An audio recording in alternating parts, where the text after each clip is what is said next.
We're kicking off a multi-day motorhome road trip from Pakenham in Victoria to Adelaide in South Australia.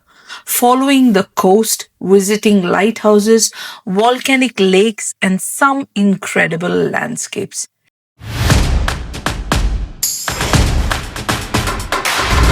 Welcome back to Etching Realities. We are a Melbourne family taking a slow motorhome road trip to Adelaide. Before we hit the highway, let's have a quick tour of the motorhome and a quick reminder or a heads up that traveling with a child on spectrum means the trip is shaped by different priorities, not a lesser life.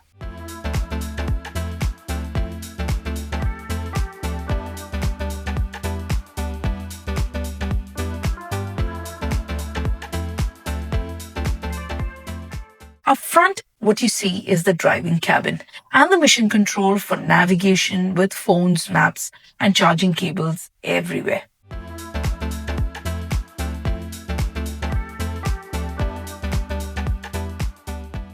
Right above the driving cabin is the little bunk that we have. It sleeps 2 individuals.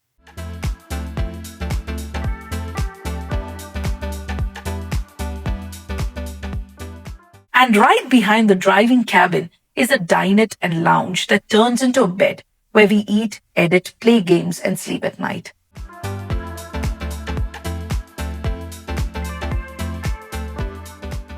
Further, we have a compact kitchen with gas stove.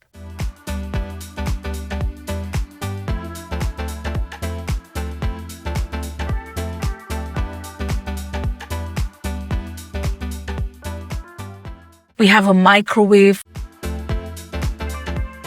a fridge,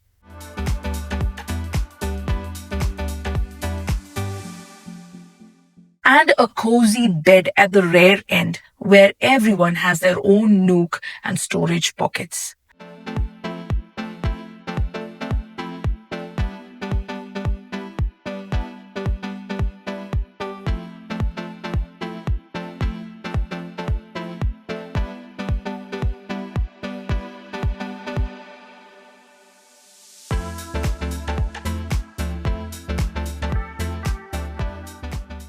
Once the house on wheels is set, we hit the Princess Highway and head west past Geelong, skipping the full Great Ocean Road today so we can save the scenic coastal run for the trip back.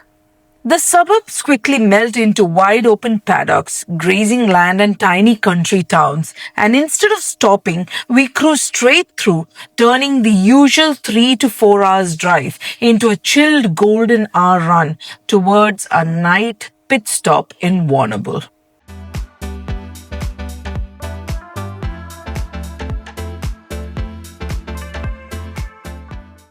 By the time the sun is dipping, we are checking into the local Big Four in Warrnambool and pulling onto an en-suite powered site for the night, which means that we have our own private little bathroom block right next to the van with shower, toilet and vanity, all the cabin comforts while we are still sleeping in our rolling home. Normally, you'd pop into the reception for keys and a map, but this time, because we were already cutting short, they just sent us a locker code with everything we needed. By the time we reached our site, it started raining and our little one was already begging for an early dinner.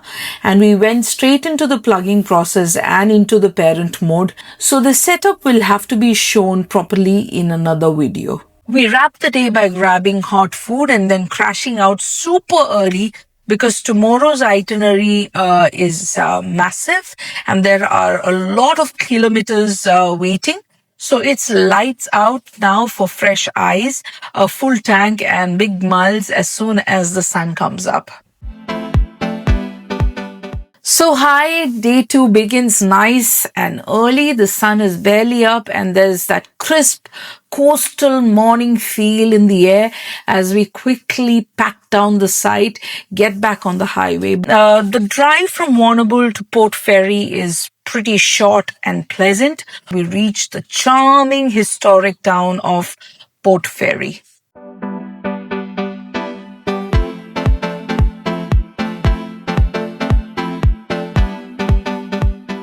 Check this out, guys. Along the Moyne River is a port ferry dock where there's a whole lineup of fishing boats tied to the wharf. This wharf is also known as the Fisherman's Wharf. Reflections rippling in the water with tall masts cutting across a bright blue sky and a wall of green trees in the background. It's one of those spots where you can slowly pan the camera and everything just works. We even parked ourselves on one of the wooden benches overlooking the river and spent time together as a family, just reflecting and soaking up the panoramic view of boats, green trees, and big blue sky. Now, leaving the cozy harbour vibes of Port Fairy behind, the motorhome rolls back onto the coastal road, and almost straight away the views crack up a notch.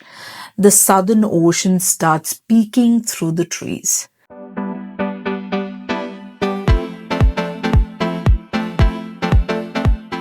Not long after, the map zooms in on Portland, Victoria's first permanent European settlement, and still it is a busy working port on the far southwest coast.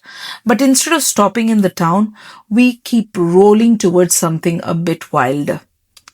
So a few minutes out of Portland, the scenery flips again. So now the houses have disappeared, the roads have narrowed down, and we are suddenly driving through low scrubs with the southern ocean on our left and big winds shaking the van. And that is when Cape Nelson really starts to show itself. It is almost instantly evident that the prime attraction in Cape Nelson is the Lighthouse. The White Tower was officially lit on 7th July 1884, with its first keeper, William Fish, taking on the job of watching this stretch of coast night after night as ships made their way between Melbourne and Adelaide. Off to the side of the lighthouse, there's a simple cross, standing quiet against the sky, and it's easy to imagine sailors and families looking to both the light and to Christ for hope on this wild coast. Cape Nelson feels like faith, history, and raw nature all meeting in one peaceful headland where you could just stand, watch the ocean, and let the wind clear your head. This lighthouse once guided ships in the dark, and it's a powerful reminder of the family and friends who do the same for us today, and of how each of us can be that guiding light in someone else's storm.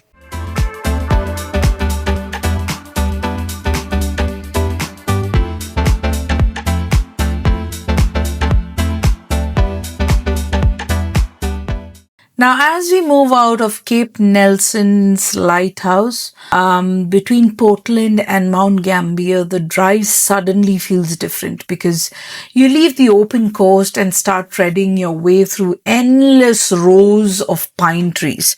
This whole area is part of the Green Triangle Forestry region with huge radiata pine plantations on both the Victorian and South Australian sides of the border that supply timber, paper, and other wooden products right across the country. On the road, it looks like a rolling corridor of green young plantations and the occasional clearings where logging trucks are loading up. Before diving back into the road trip, it is important for us to pause and honor the first peoples of the country we are traveling through. Here in Warrnambool, Port Fairy and Portland, we acknowledge the Kunditjmara people as the traditional owners of this coastal line. As we cross into South Australia and arrive in Mount Gambier or Berrin, we acknowledge the Bangandij people, the peoples of the Reeds. We pay our respects to elders past, present and emerging. Now coming back to the journey, up to this point, every spot that we stopped in this trip has been in the state of Victoria, but after that long run of pine plantations, we finally cross the border and roll into South Australia. The big showstopper here is the Blue Lake or the Wawar. You dive up through normal suburban streets, swing across a corner to the lookout, and suddenly the ground just drops away into this huge volcanic crater filled with water. It's like someone hit an entire lake inside a bowl of rock. Blue Lake sits inside a mare, a wide bowl-shaped crater that formed when rising magma hits groundwater, and the whole thing exploded in a series of violent blasts, leaving a deep hole that later filled with rain and underground water. Today, that same lake is calm enough to be Mount Gambier's main drinking water supply. You can lean over the fence and feel the scale of what past eruption carved out. Standing on the lookout, there's a sense that nature is quietly preaching a little sermon of its own. A place once shaped by chaos, now holding something life-giving. A crater that looks empty from the outside but is deep and full. It's a good reminder that seasons change, and just like the lake changes color, that even though the rough, explosive part of a landscape or of our lives can become places where there could be moments of clarity, depth, and fresh water that starts to flow again.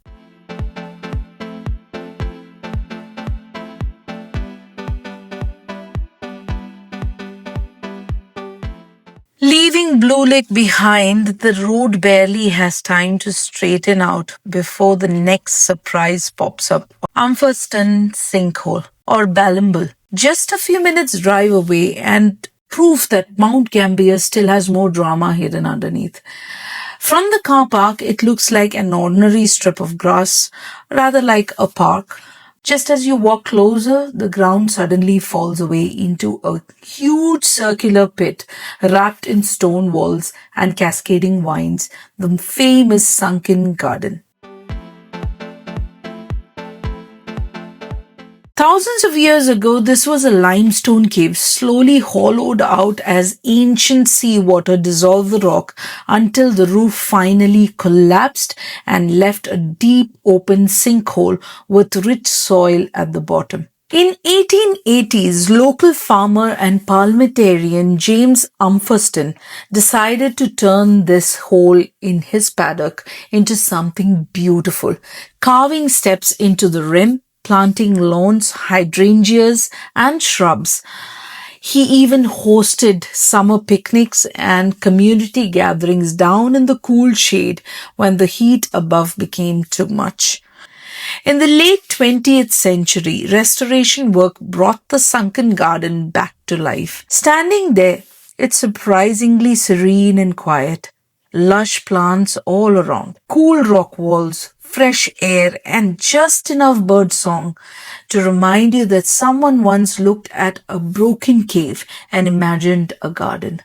A small reminder that with time and care, even the collapsed and forgotten parts of life can be reshaped into places of rest and beauty.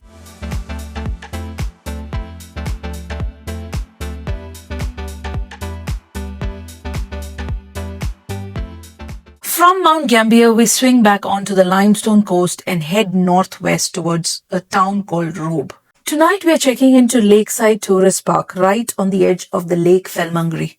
Our spot sits just meters from the water. The glamorous world of dump points, grey water, and blackwater deserves its own deep dive. So that fun chat is coming in the next episode where we walk through it step by step. With that, we wrap up day 1 and 2 of this motorhome adventure. But here's the thing, you haven't seen the full story yet.